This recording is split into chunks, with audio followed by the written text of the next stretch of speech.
topic is biocompatible dual functional fluorescence and magnetic hybrid hydrogel.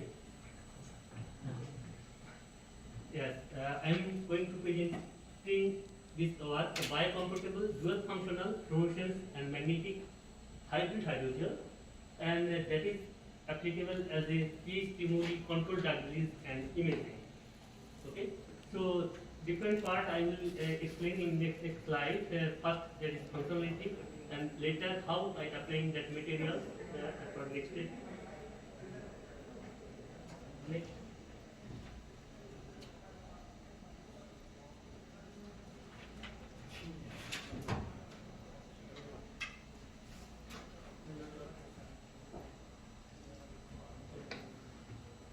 So this is the synthesis procedure. Actually, this work just now it is submitted in advanced material where that is under review. So that's why I cannot give the all synthesis procedure here. So few schematic procedure I put in here. That is the synthetic procedure. Our material is iron oxide and coated by iron oxide is core and covered by carbon, and there is PEG the polymer coating, and that makes the hydrogel. You can see you have light, more light. So you can see there we try to check that is the hydrogel swelling or not. When it is the maybe near about 30 minutes in water that is swelling, that's also occurs.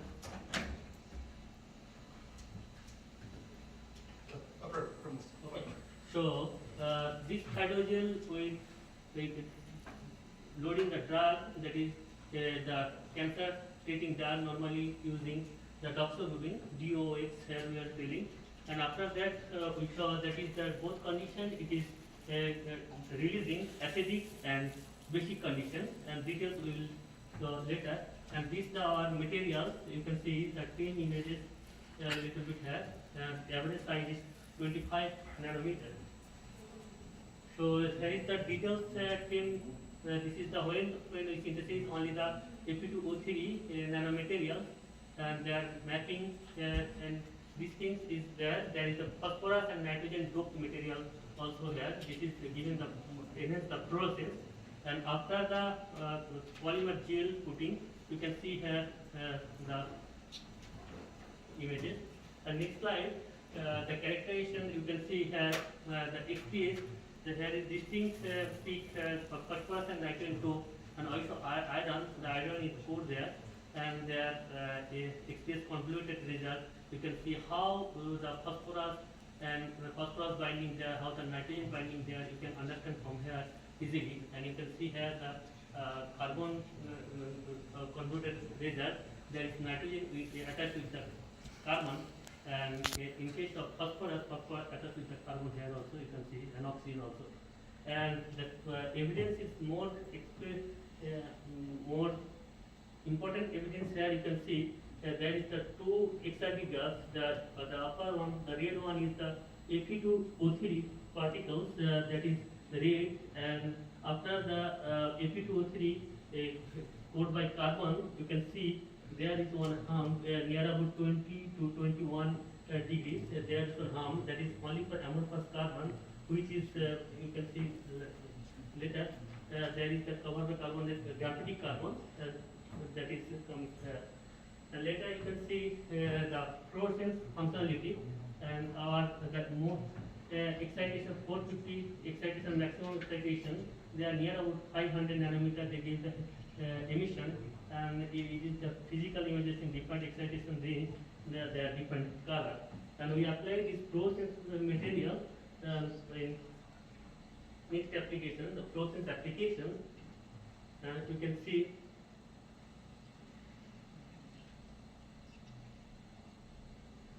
see in vitro imaging. We try to experiment with the raw cells, and raw cells you can see that this is the normal conditions in normal light, and 488 and 561 different band particles has given the different multicolor fluorescence images, and that toxicity we are stressed there, and that toxicity in cell viability you can see here. The viability is nothing is there, only 92% up to 92%. 2% cell is live, means viability is only 92%. So it is nothing toxic. It is intoxic material. You can see from here up to 3 milligram per ml we tested this one, and we try to test it on in vivo condition also, and we getting we injecting this material in nudamines in venous, intravenous, and you can see the pre conditions, their imaging, and under the process you can see the 30 minutes, 6 hours and 24 hours. We did it up to 24 hours, and the whole body imaging, it can be used in next generation for a human body also we can use. We can see the whole body, and our special interest, we going there one tumor in hind leg side here, the red mark you can see, and that tumor also we studied here up to 12 minutes to 24 hours. You can see that up to 6 hours it is given the highest impact, highest in fluorescence. So doctor can get the chance to get the time to operation and other things for study in future maybe.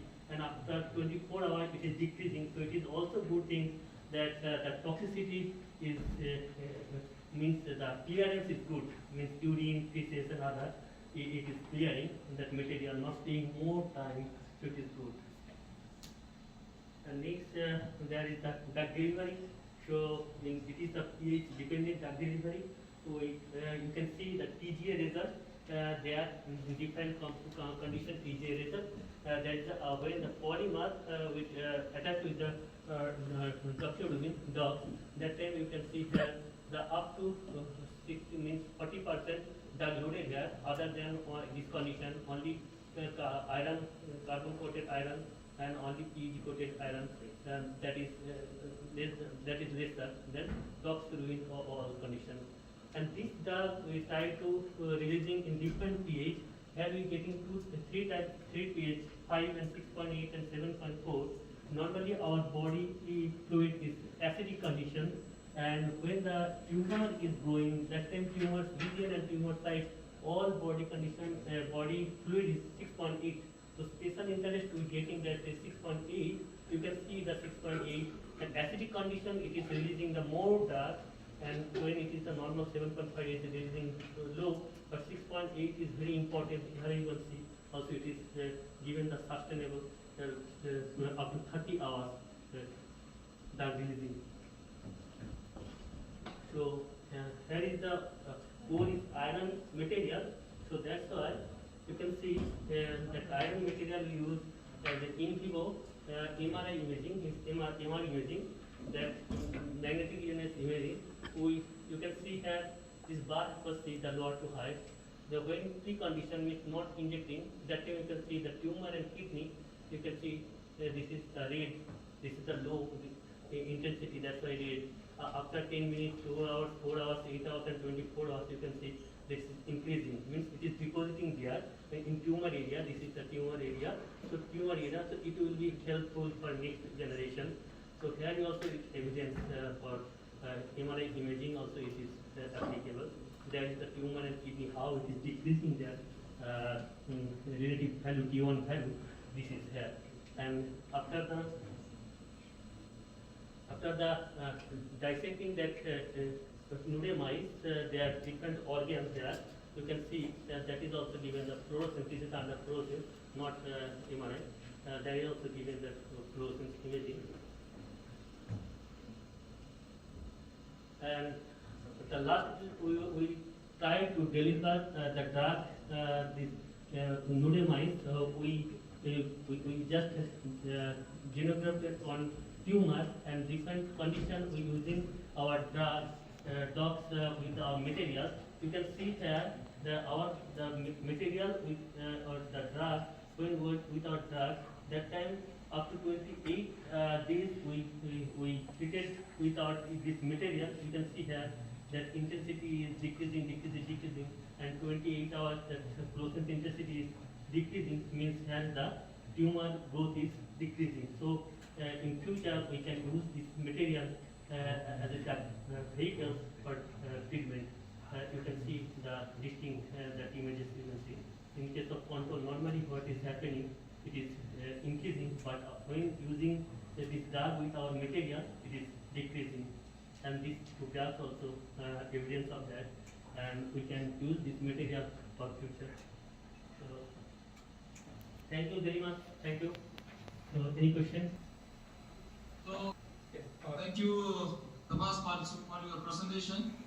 And now, the participants, the audience, if you have any questions, please, you can ask now. The session is open for the question.